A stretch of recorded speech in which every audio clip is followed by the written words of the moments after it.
I'm going to take a different angle. How does it make you feel as somebody who's 25 years old to know that your generation is going to pay the bill for everything that's happened right now? We have $40 trillion in debt. Yeah. And yet your generation is going to pay the price. Yeah, I think that's the sad thing is my generation's the one who's affected the most from this fraud and from the national debt. It's extremely hard for anyone my age to buy a home, even just to be able to accumulate the money to have a down payment inside your bank account. It's very, very hard.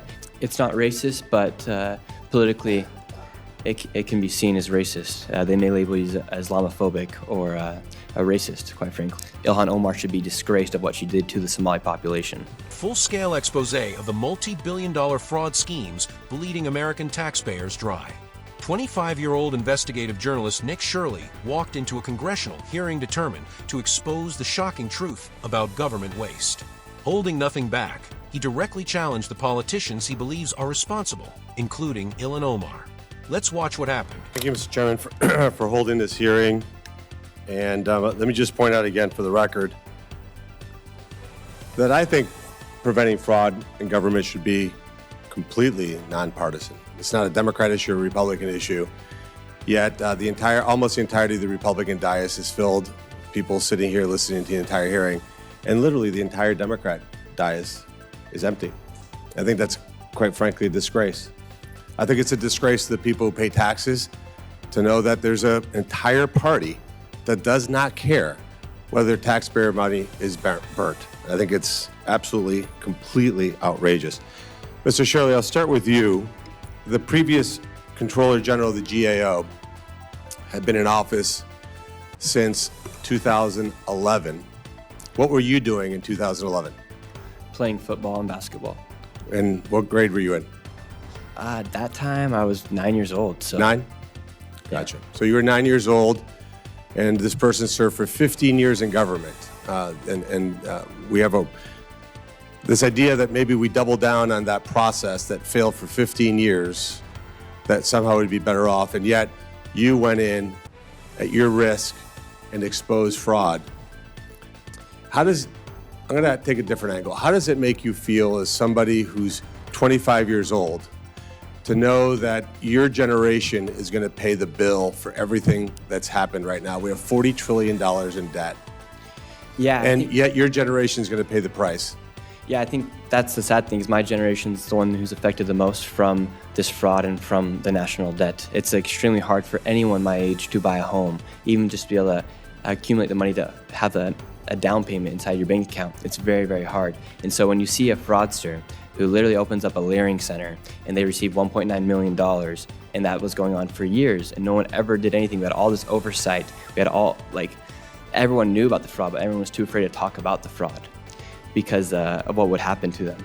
And what do you mean what would happen to them? Is it impolite to say that somebody's defrauding the government because there's of some certain race or gender or national origin? Is that somehow racist to say you should not steal money from the federal government?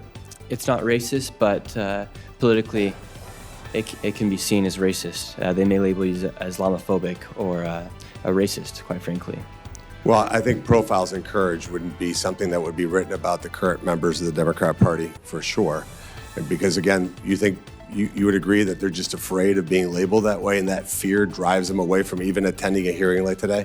Yeah, definitely. And it's very sad to see that they put that's their priorities, is to make sure that they're not labeled as a racist or Islamophobic for exposing fraud or for exposing what's happening inside a community. And quite frankly, they use the Somali population to commit the fraud. Ilhan Omar should be disgraced of what she did to the Somali population. And when you look at people in your generation can't afford a car, can't afford a house, don't see how in the future you'd be able to retire with any kind of dignity, and yet somebody can break into our country illegally, be provided a luxury hotel room in New York, 3 meals a day, maid service once a week, free education, free health care. What goes through your head when you think about that? Like, how does this happen? We're putting foreigners oftentimes above American citizens, and it's very, very sad to see. And Mr. Hetler-Gadet, I want to drill back down to the numbers you provided because I want to make sure I heard them correctly. You talked about, again, we're here to talk about fraud. We can talk about waste, in a different hearing. We're here to talk about fraud. You mentioned in 2025, what was the number that you said? You knew the numbers off the top of your head pretty well. It's impressive. GAO estimated that in fiscal year 2025, we issued $186 billion in improper payments. So $186 billion in 2025. From 17 to 20, which is President Trump's first term, that number by GAO is estimated to be $672 billion. Does that sound right? I don't have that number off the top of my head, but sounds right. Yeah, generally. Again, GAO citing their numbers. And from 2020 to 2024, that number under Biden was $925 billion. So I would point out 2020 is still the Trump administration. No, this is fiscal year, so this would start October 1st. Okay. Yeah, so it was a 38% increase, and it's been massively cut back by President Trump in his second term. I don't know that that's the greatest case to be made, that the entire issue is because we have these inspector generals that have failed dramatically since the time Nick Shirley was playing basketball in his driveway when he was 9 years old. I think what we need to do here, Mr. Chairman, is take this topic very seriously. I think the American people are sick and tired of hearings, honestly. I think they need to see people who are held accountable, that go to jail. And until we do that, I don't know that we have the confidence of people. I feel badly for Nick's generation, honestly. I don't know how they look at it and say, this government's just failing us.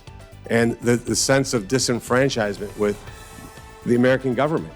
I mean, I just can't wrap my head around the fact that Democrats care so little about this topic that they don't even show up. They didn't show up at your session either, Senator Johnson, when we talked about this exact topic in your committee.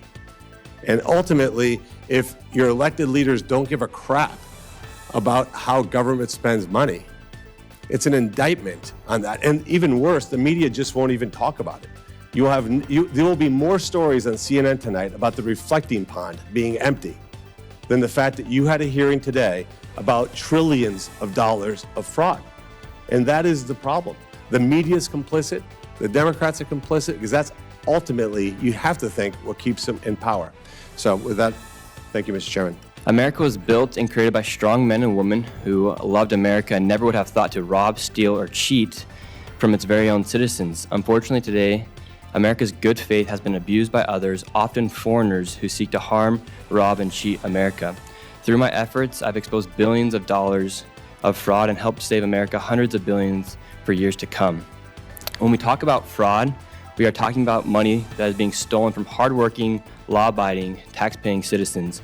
This issue has nothing to do with political parties. No dollar says Republican or Democrat on it.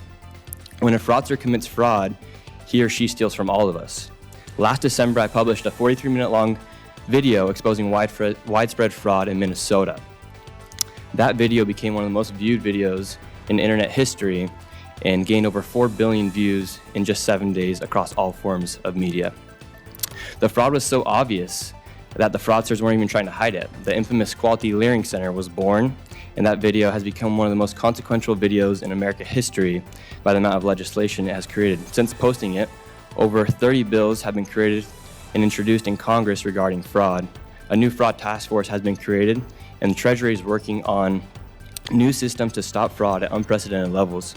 I helped ignite a war on fraud across the country. People often wonder, how come this fraud became so big and how come it becomes so rampant? And the reason is because no one actually ever really looked into it. When Elon Musk offered to help by creating Doge, people burned his factories, bombed his cars, and politicians even celebrated his company's stock going down. Elon was right when he said the fraudsters complained the loudest.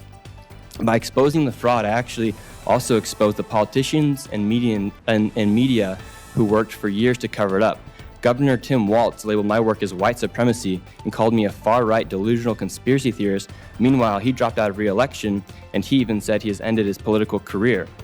Now, the highest government-funded daycare in Minnesota has pleaded guilty to daycare fraud, and the largest autism bust in American history has been exposed. Where is Tim Walz in the media now?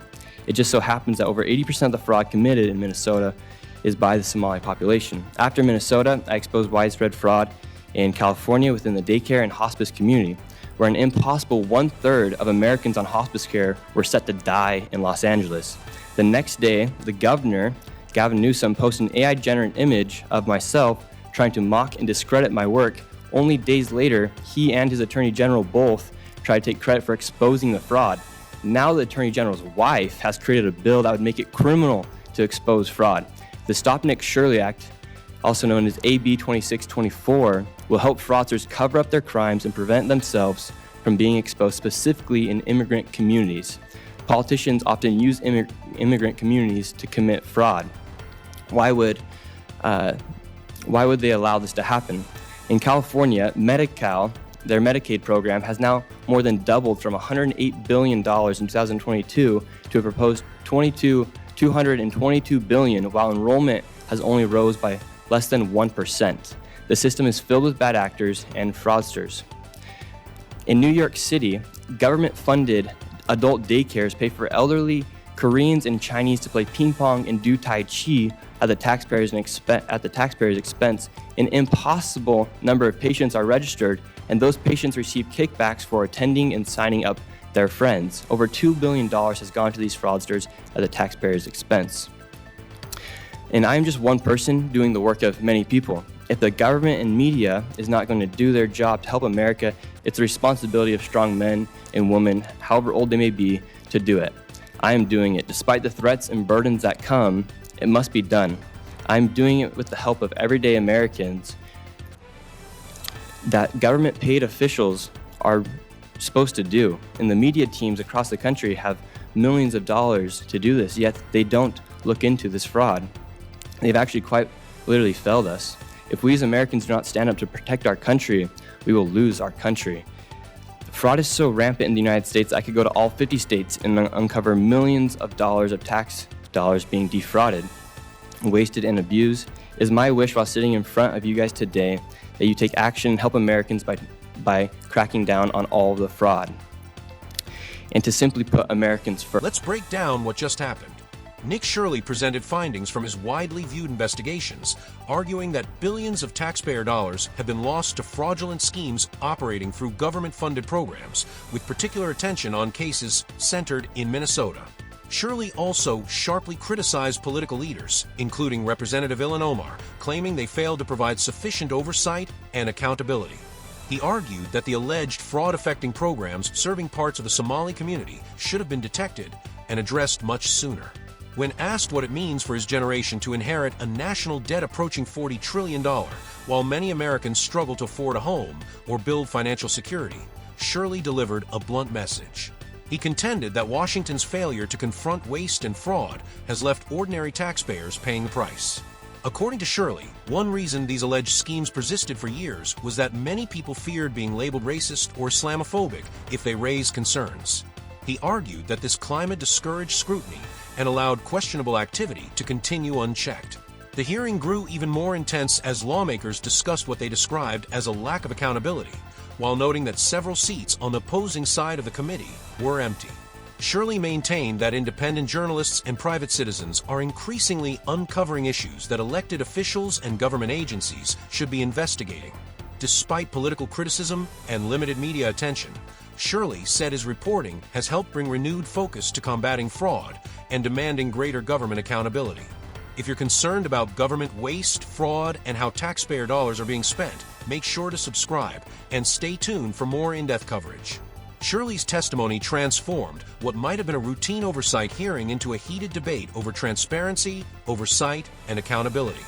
What do you think about his criticism of Representative Ilhan Omar and the broader political establishment? Share your thoughts in the comments below.